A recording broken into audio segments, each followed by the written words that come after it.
नैया मेरी संभालो। गाओ माता जी। नैया मेरी संभालो, गुरुदेव लो बचाई। नैया मेरी संभालो, गुरुदेव लो बचाई। नैया मेरी संभालो, अब तो नजर उठा लो। नजरें हैं क्यों फिराई, नजरें हैं क्यों फिराई। नैया मेरी संभालो, नैया मेरी संभालो, गुरुदेव लो बचाई। नैया मेरी संभालो। मझधार आ गई है, लहरों में चल रही है। मझधार आ गई है, लहरों में चल रही है। आगे न जा रही है, आगे न जा रही है। पतवार दो घुमाई, पतवार दो घुमाई। नैया मेरी संभालो, नैया मेरी संभालो। गुरुदेव लो बचाई। नैया मेरी संभालो, गुरुदेव लो बचाई। नैया मेरी संभालो। आपकी नाव, आपकी जीवन की नैया कोई सद्गुरु मल्लाह बनकर भव सागर से पार कर सकता है। ये काम, क्रोध, लोभ, मोह, ईर्ष्या, द्वेष का सागर ही भव सागर है। क्रोध ही यमराज है, तृष्णा ही बैतरणी नदी है।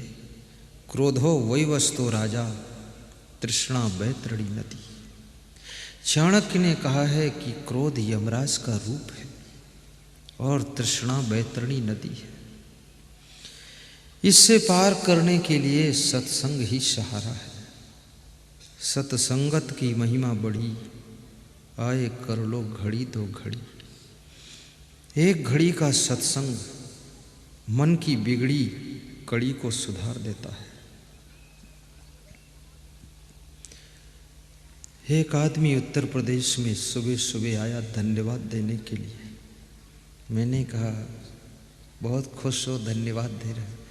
बोले धन्यवाद क्या, आज कई दिनों से सोच रहा था कि मेरे भाई ने मेरे साथ में बेईमानी कर लिया है, तो उसका मर्डर कर दूं, हत्या कर दूं, ये सोच रहा था। लेकिन आपका प्रवचन टीवी में सुना तो आज वो सोच बदल गई। मैंने कहा भाई ने अगर बेईमानी किया है तो मेरे हिस्से का धन मेरे भाई के पास है, किसी और के पास नहीं है। भाई भी जिंदा रहेगा, मैं भी जिंदा रहूंगा, और गुरुदेव की कृपा होगी तो इन हाथों से 1000 गुना ज्यादा कमा दूंगा। तो आपकी वाणी से मेरे भाई की हत्या बच गई है। मैं मार डालता उसको गुरुदेव, मैं जेल चला जाता।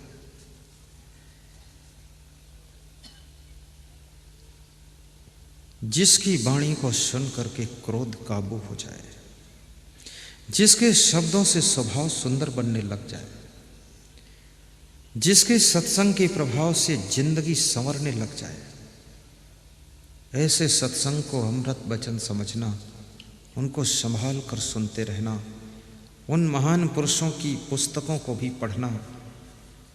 अभी 2-4 पुस्तकें नई नई बुक स्टॉल पर आई हैं। जिए तो कैसे जिए, जिंदगी कैसे जिए, बरसे कंबल भीजे पानी, ये पुस्तक है। भाग्य कर्म और उसका भोग, ये नई पुस्तक आ गई है। जीने की राह पुरानी पुस्तक है। जितने भजन गाता हूँ उनका संग्रह भजनावली नाम की पुस्तक है, उसमें सब भजन मिलते हैं। पूरा सेट पुस्तकों का ज़्यादा से ज़्यादा होगा 200-300-400 रुपये का होगा। टोटल सामान खरीद कर घर ले जाओ। अपने दामाद को भी होली के उपलक्ष्य में किताब देना, अपनी बहन को होली के उपलक्ष्य में मेमोरी प्रवचन की दे देना कि मेमोरी से प्रवचन सुन, तेरी मेमोरी भी ठीक हो जाए। क्योंकि बहन भी कभी कभी तुम्हारी शांति को भंग करने में मदद करती है, और कभी कभी तुम्हारा बेटा भी तुम्हारी शांति को भंग करता है। अपने बेटा और बेटी को भी प्रवचन सुनाइए, रिश्तेदारों को भी प्रवचन सुनाइए। रात 9 बजे के प्रवचन का प्रचार प्रसार कीजिए। असंग संदेश पत्रिका के सदस्य बनिए। 3 महीने बाद नए नए ज्ञान की बातें डाक द्वारा तुम्हारे घर पर पहुंचेंगी। उनको ध्यान से पढ़िए, अपने घर को सुंदर बनाइए और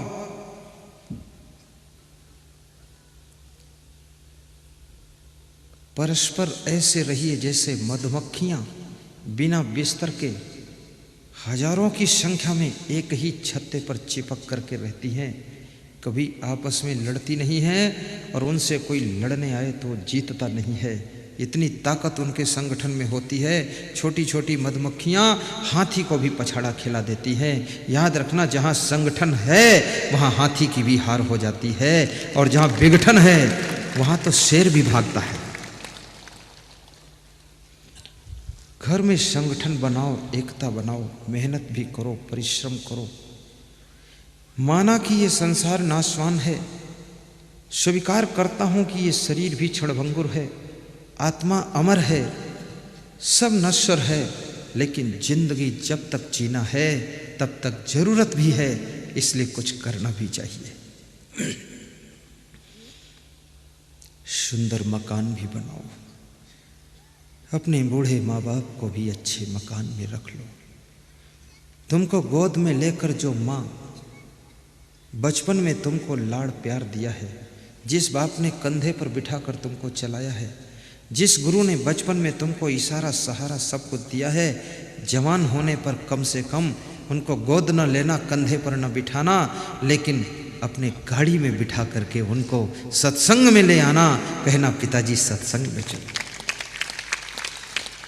राजस्थान डिस्ट्रिक्ट झालावाड़ बकानी गांव में मैं सत्संग करता हूं, तो वहां पर जो हमारे परम भक्त पुरुषोत्तम घाटिया जी हैं, प्रेमलता घाटिया, वही अपने घर के बूढ़ों को गाड़ी में लाते हैं, वहाँ पर्दा खोल देते हैं, गाड़ी में बैठे बैठे सत्संग सुनवाते हैं।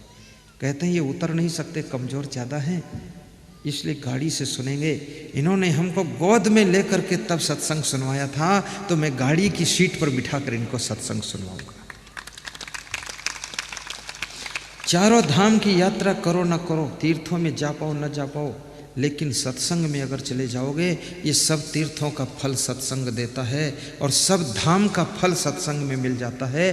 संत गुरु का दर्शन करने से सभी देवी देवता प्रसन्न हो जाते हैं, और चारों धाम का पुण्य आपको प्राप्त हो जाता है। हद चले सो मानवा, बेहद चले ससार, हद बेहद दो तरे, ताकर मतायगा। बेहद चले सो साधु। बेहद क्या होता है?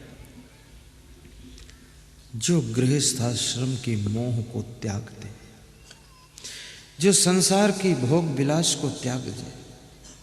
अब संसारियों जैसा जीवन जिसका न बचा हो, उसका नाम साधु है। जिसके पास में कोई व्यसन नहीं है, शाकाहारी है, सदाचारी है, जितेंद्री है, इंद्रियां जिसके बस में, वैराग्यवान है, ब्रह्मचारी है, उसको साधु कहा जाता है। ये साधु का दर्जा बहुत ऊंचा। जैसे मैं साधु हूँ, तो साधु आप क्यों मुझको मानते हो? क्योंकि मैं साधु हूँ, इसलिए मानते हो। और मैं बहुत पक्का साधु हूँ, और बचपन से साधु हूँ। कोई ऐरा गहरा नत्थु खैरा साधु नहीं हूँ। ऐसा नहीं चुप्पे चुप्पे बीड़ी पियो, सुट सुट बवाल बनाओ, ये कुछ नहीं करता हूँ। शुद्ध ब्रह्मचारी, शुद्ध सदाचारी, कोई व्यसन नहीं, लौंग इलायची का भी नशा नहीं, कुछ भी लफड़ा नहीं, खाली रोटी दाल बस खाओ। हफ्ते में 1-2 दिन चावल भी खा लो। तुम्हारे यहाँ जाऊँ तो गोल गोल भजिया खा लो। अभी मैं कल गया था श्री रतनलाल साहू मेढ़ा गांव में। हमारे श्री मुकेश मलपुरी वाले के जीजा जी हैं। खड़े हो बेटा, रतनलाल खड़े हो, कहाँ है? तुम खड़े हो जाओ। वहाँ गया था मैं। मूंग बड़ा खिला दिया इन्होंने, जमी कंद की सब्जी बना दिया, अरसा रोटी भी बनाया। बहुत प्रेम से उन्होंने सेवा किया। संत का अर्थ है भक्तों के प्रेम को निभाए, और जिस भक्त के घर में जाए उस घर के माताओं बहनों को, पुरुष बंधुओं को भी सभ्यता, शालीनता, संस्कृति का ज्ञान दे। ऐसा नहीं कि वहाँ केवल खाया पिया घाई के सोया पांव पसार, नहीं, वहाँ सत्संग भी सुनाइए और उनको संस्कार दीजिए। मैं तो किसी किसी के घर में जाता हूँ तो बेटियों को स्पेशल बिठाता हूँ और बेटों को बिठाता हूँ, और 5 मिनट उनको कमरे में बिठा के समझाता हूँ कि बेटी ऐसे कार्य करना कि माता पिता का सिर कभी नीचा ना हो। और बेटी ये घर अब तुम्हारा नहीं है, ये घर हमारा है, क्योंकि हम आ गए, हम भी तुम्हारे घर के एक सदस्य हैं, तो मेरा नाम भी ऊंचा करना, कभी आपसे कोई गलती ना होने पाए। ये बेटियों के हाथ में जिम्मेदारी सौंप देता हूं, क्योंकि कलयुग है, मन है, कुसंग है, किसी से कहीं गलती ना हो जाए। और भक्त के परिवार में अगर सब अच्छे हैं तो याद रखना मेरा ही नाम ऊंचा होगा कि इस घर में गुरुदेव आते हैं। भक्त के परिवार में अगर एक कहीं गलती हो गई तो मेरा नाम पहले डूब जाएगा। इसलिए मैं भक्त के घर की बेटियों से, बेटों से कहूँगा, तुम अपने नाम की चिंता करना मत करना, लेकिन मेरे नाम की चिंता करना कि गुरुवर भी मेरे परिवार के एक मेंबर हैं और उनके नाम पर कभी आंच ना आने पाए, क्योंकि हम तुम्हारे साथ जुड़े हैं। आज यहाँ पर जितने श्रोता आए हैं, भाई बहन हैं, सबसे मेरा यही निवेदन है, प्रार्थना है कि मेरी लाज को भी बचाना, क्योंकि तुम श्रोता हो, हम तुम्हें सत्संग सुना रहे हैं, हमारा तुम्हारा रिश्ता जुड़ गया है। रिश्ता केवल भाई बहन का ही नहीं होता है, रिश्ता श्रोता और वक्ता का भी होता है। दुनिया जानेगी कि संग साहेब राता पायली में गए थे, दुनिया जानेगी तुम राता पायली के सत्संग में आए थे, तो याद रखना सत्संग का रंग तुम में दिखाई देना चाहिए। मैं तो विदा हो जाऊंगा, लेकिन तुम पे रंग लगा रहना चाहिए। सभी श्रोताओं को धन्यवाद देते हुए, साधु संतों को शुभकामना करते हुए, बेहद चले सो साध, हद बेहद दो तजे ताकर मता आगाध। जो गृहस्थाश्रम का मोह भी छोड़ देता है और जिस मत पंथ में साधु हुआ है उसका पक्षपात भी छोड़ देता है, उस संत का मत अगाध है, उसे परमहंस संत कहा जाता है। महान होता है, जीवन मुक्त होता है, वो भगवत स्वरूप संत होता है और उसके चरणों में बारंबार नमन करना चाहिए। इससे अपना जीवन धन्य होता है। संतों का आशीर्वाद भी प्राप्त करना, गुरु की कृपा को लेना, घर में प्रसन्न रहना और गम खा लेना, और मेरे नाम से गम खा लेना, सह लेना और हंस लेना। कोई कुछ कह दे तो इस कान से सुनकर उधर निकाल देना, अच्छी बात कहे तो दिमाग में रख लेना और कोई डांट दे तो बुरा न मानना, उसको धन्यवाद दे देना कि कम से कम तुमने डांटा मेरे सुधार के लिए। और कोई तुमको प्रेम करे तो उससे डबल प्रेम कर देना, कोई प्रेम ना करे तो भी प्रेम कर देना, कोई तुम्हारा ख्याल ना करे उसका तब भी ख्याल कर लेना, और कोई तुमको बुरा कहे तो भी उसका भला कर देना, और अपनी जिंदगी को इतना अच्छा बना लेना कि आपकी जिंदगी ही स्वर्ग हो जाए, स्वर्ग हो जाए। सदगुरु कबीर साहिब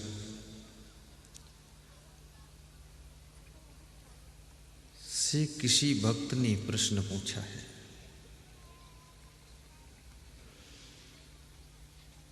कि संसार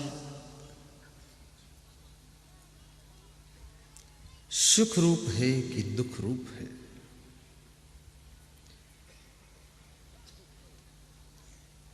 क्योंकि ज्यादातर लोगों को कहते सुना गया है कि संसार दुखालय है, संसार दुख का मंदिर है, यहां दुख ही दुख है।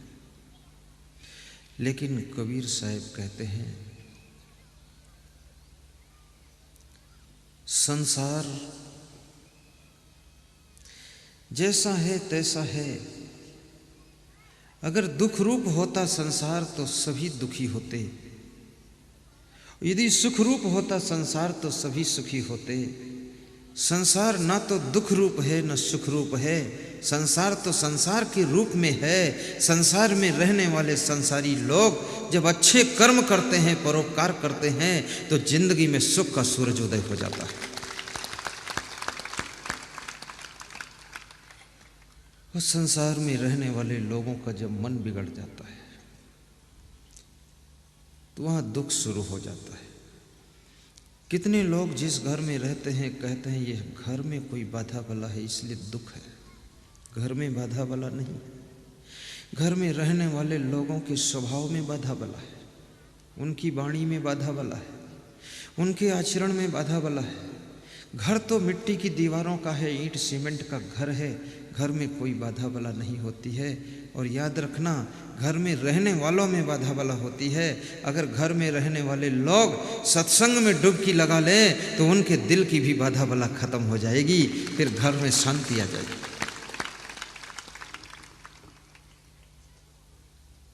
कभी कभी घर में संतों के चरण भी डलवाइए।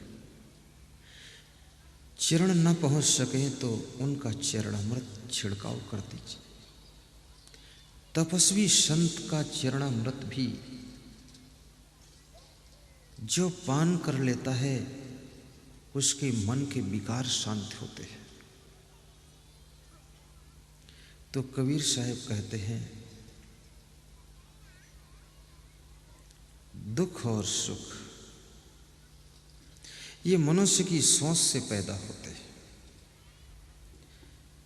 मैंने सुना है एक सेठ अपने द्वार पर बैठा रो रहा था। मनुष्य की जिंदगी की शुरुआत ही रोने से होती है और जिंदगी का श्री गणेश रोने से हुआ है। रोने से शुरू होने वाली जिंदगी को हंसने में बदलना, मुस्कुराने में बदलना, आनंद में चेंज करना, ये हमारे जिंदगी की बहुत बड़ी चुनौती है। क्योंकि रोने से ही जिंदगी स्टार्ट हुई। जब तुम्हारा जन्म होता तुम रोते हो, और मनुष्य का ही एक बच्चा ऐसा है जो जन्म लेते ही रोना शुरू करता है। ना तो भैंस का बच्चा जन्म के बाद रोता है, न गाय का बच्चा रोता, न कुत्ते का बच्चा रोता है। केवल इंसान का बच्चा जो बुद्धि का भंडार लेकर पैदा हुआ है वो रोता है और कहता है कया कया कया कया। वो पूछता है कहाँ हूँ कहाँ हूँ कहाँ हूँ, एड्रेस क्या है, ये तो नया कुछ दिख रहा है। पूछता है और रोता है। इसके लिए कबीर साहब ने बहुत बड़ी बात कही है। कबीर जब हम पैदा हुए जग हंसे हम रोए। कबीर जब हम पैदा हुए जग हंसे हम रोए। ऐसी करनी कर चलो हम हंसे जग रोए, हम हंसे जग रोए।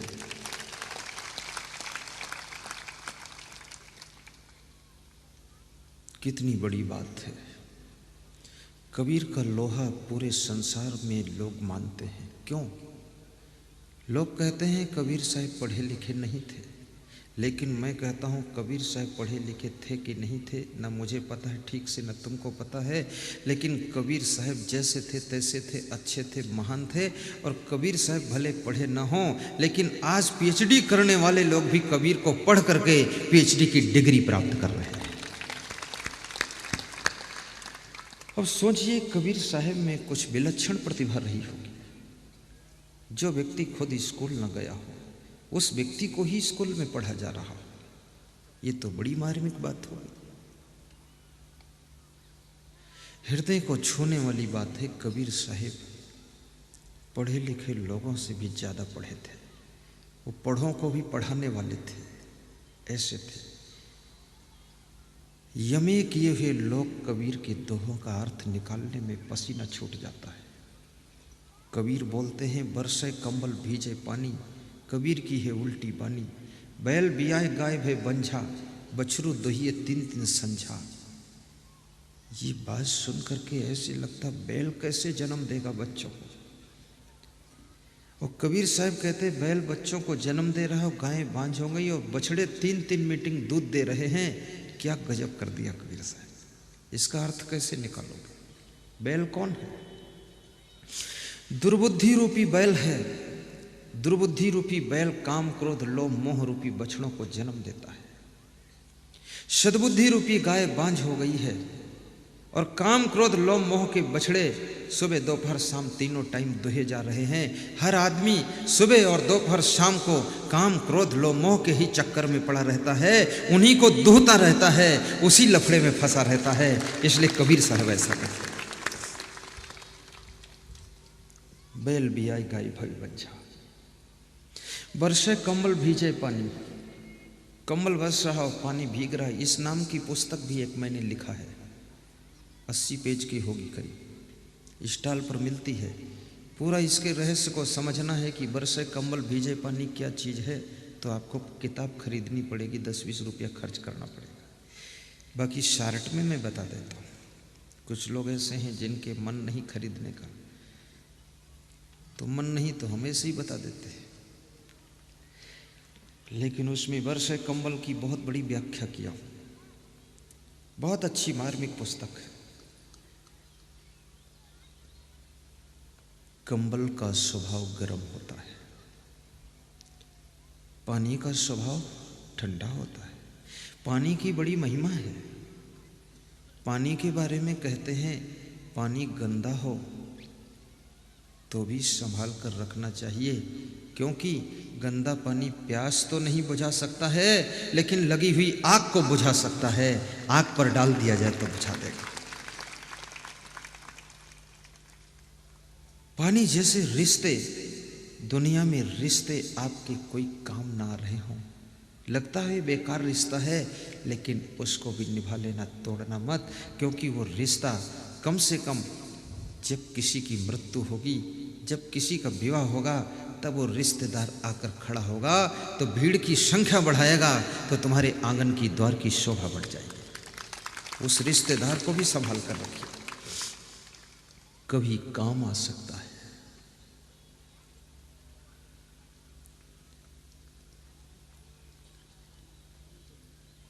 जैसे कंबल का स्वभाव गर्म होता है, ऐसे मन तुम्हारा कंबल है। और मन के गरम गरम विकार, काम क्रोध लोभ मोह अहंकार, ये बरस रहे हैं। जल के समान शीतल शांत स्वरूप आत्मा उसमें भीगता रहता है और दुखी होता है। और यदि इस मन को सत्संग में स्नान करा दिया जाए तो काम क्रोध लोभ मोह की जगह पर, क्रोध की जगह पर करुणा बरसने लग जाती है।